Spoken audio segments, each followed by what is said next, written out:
Foam roller hip bridge is pretty simple. I need a foam roller, I place my heels on it, and I lift my hips. The nuances of this are just a couple of things.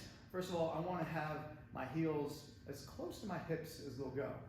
You'll notice if you try this, if my hips are way out here, there's not really anywhere for me to go. It becomes difficult to actually get a lockout. I feel this in my hamstrings a bit, but I don't get much glute activity. As I get closer and closer, I have the ability to actually bridge, lock out, and squeeze the glutes.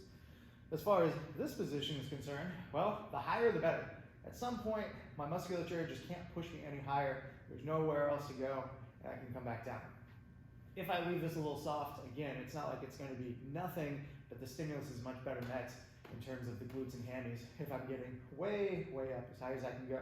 I want to think is wringing the most juice out of this as possible, as opposed to just kind of rushing on to the next step, which would be single leg, without getting great contractions across this first level. So when I go to single leg, I place my one foot a little more towards the middle, just for some balance. Other leg goes out. It can kind of be anywhere, straight up, out in front, not super critical. And I am squeezing up through to the ceiling. This is amazing as a precursor movement for hamstrings and glutes, especially if some of the higher level ones aren't quite accessible. It's difficult, challenging, but it makes sense for almost everyone. Should this not work, boom, you can just remove it, feet to the ground, you get the same benefits, and you've got a good broad stimulus to work with.